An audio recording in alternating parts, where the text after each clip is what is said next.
Hello, I'm Sabrina Oktaviani from Metallurgy and Materials Engineer, and here I am explaining about the list of questions and polymer itself. So, first thing first, what is polymer? So, the word polymer comes from Greek words, means many parts. So, each of those parts is scientists call a monomer, which is Greek means one part. So, a polymer is a substance or materials consisting very large molecule called macromolecule composed of many repeating subunits. So, what is the comparisons with other materials? So, the basic difference between metals, ceramics, and polymer is from the small substance. Metal is atoms, ceramics is a short molecule, and polymers is a very long molecule. And next is the arrangement and order of metals has metallic bonding, which is a very strong bond. Ceramics has a brittle bonding. So polymers have ionic bonding. So metal has the lowest empty volume. Ceramic has high, but polymer has the highest empty volume. So that the metals have the highest density and polymer has the lowest density because of the free volume. So you can see the RAS in these pictures. So overall, between those things, the matter of bonding interaction between inter and intermolecule is the biggest difference. So how about the classification? The classification is divided by first is component, materials composed of organics compound. It's included carbon, nitrogen, and oxygen, and inorganics means polymer composed of organic materials. Examples is silicon. So next is source.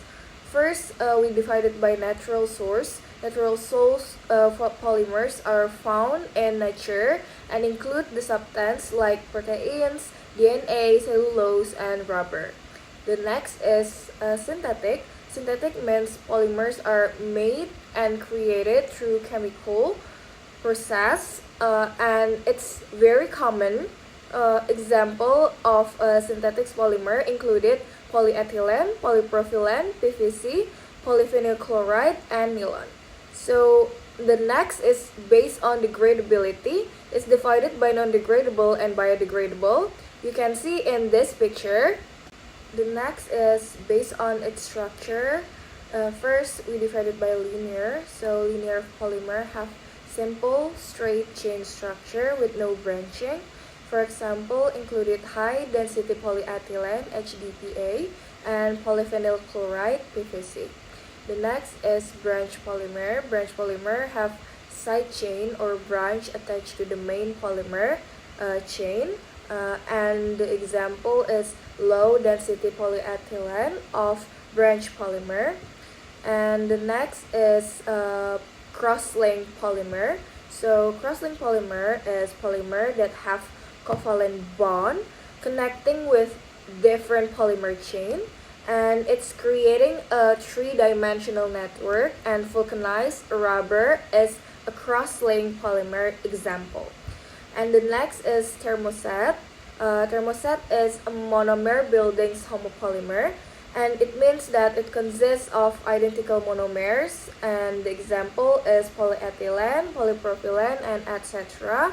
The next is copolymer. Copolymer means consists of a different monomer. And the next is tacticity. We divide it by isotactic. In isotactic polymer, all the substituent groups or the side chain on the polymer backbone are located on the same side of chain. This result a highly ordered and stereoregular polymer structure. And the next is syndiotactic. And in syndiotactic polymers, the substituent group are alternate regularly along the polymer chain, with one group on the side and another on the opposite side. And this arrangement also results in stereoregular structure but with a different spectral order compared to isotactic polymers. And the next is atactic. Atactic polymers have random arrangement substituent group along with the polymer chain, resulting in the lack of regularity or stereoregularity. This random arrangement leads to amorphous, less crystalline structure. And for functionality, polyethylene, it's used for packaging, electrical insulation, milk and water bottle, and etc. Polypropylene used for carpet fibers, automotive bumper, and etc. And the next is polyphenol chloride or PVC. It's for pipe, credit cards, and etc. So the next question is, what is the effect of molecular weight on the thermal and mechanical properties? So first, we look at what is molecular weight. So molecular weight, also known as molecular mass, is a measure of the mass of a molecule in grams per mole. So the molecular weight of the polymer are not always the same. And as you can see in the graph, you can find the spectrum of molecular weight. And this spectrum can be categorized into two main types. First, narrow molecular weight distribution, MWD, and broad MWB. Narrow MWB indicates that the molecule have the similar or identical molecular weights and are closely packed, and it's resulting in low dispersion. On the other hand, broad MWD signifies that there is a wide range of molecular weight spread out of a board of spectrum. So therefore, when there's less dispersity, it implies that a high degree of regularity. So how does the molecular weight affect the thermal and mechanical properties? So we can examine two aspects of thermal properties. First is the melting point, and second is thermal expansion.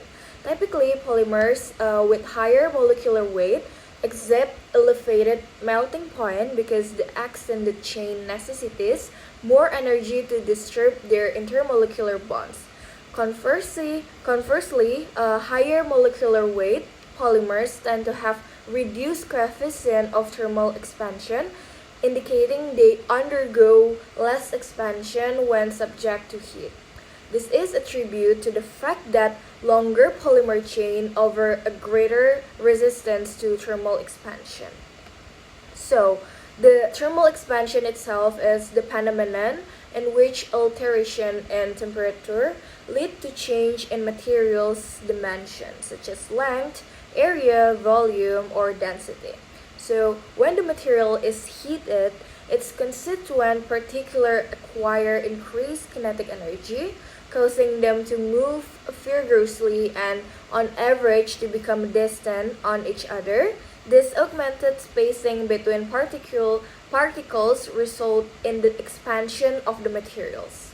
So how about the mechanical properties? So mechanical properties we divided by first is strength within the polymers and increased molecular weight often result in higher tensile strength, and rigidly longer polymer chain introduce more intermolecular entanglement, providing a greater resistance to deformation.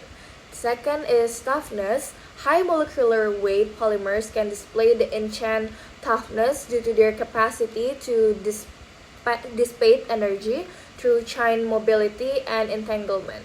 This becomes particularly significant for impact resistance. The third is ductility. Ductility can fluctuate based on the molecular weight. High molecular weight polymers may demonstrate reduced ductility and greater brittleness. Contingent upon the polymer-specific attribute and crystalline structure, the polydispersity index (PDI) is commonly employed metric and realism of polymer science and material science. It serves to quantify the distribution of molecular weight found within the given of polymer sample. Our last question is, what factors influence the crystallinity of polymers? So polymers itself exhibit a structural arrangement that can vary from semi-crystalline, where some portion have random or amorphous arrangement to other with crystalline structure. So the orientation of polymers chain can influence the tendency of amorphous or crystalline regions from within the materials. So this variation can be attributed to the angle at which the polymer chain are positioned, which may lead to the development of crystalline region in some cases. So what is the process of crystallization? So first, we knew that melt crystallization. So melt crystallization is a material start in a random or disorder state when it is in a molten or liquid phase. As the materials is cooled down, the kinetic energy of its constituent particles are decreased. This process results in a formation of crystalline structure with a well-defined and repeating patterns. So the next is cold crystallization. Cold crystallization is often observed in polymers that have been cooled rapidly or under certain process and condition. When reheat, they may undergo additional crystallization to achieve a more ordered state. We move to crystallinity measurement. So we can use a microscopic to measure it, but we cannot estimate the exact amount of XRD or X-ray diffraction. So a non-destructive technique that can provide a detailed information about the crystallographic structure, composition, and physical property of material amorph is most likely to solve DSC or differential scanning calorimetry is the physical process of hardening during the formation and growth of crystals.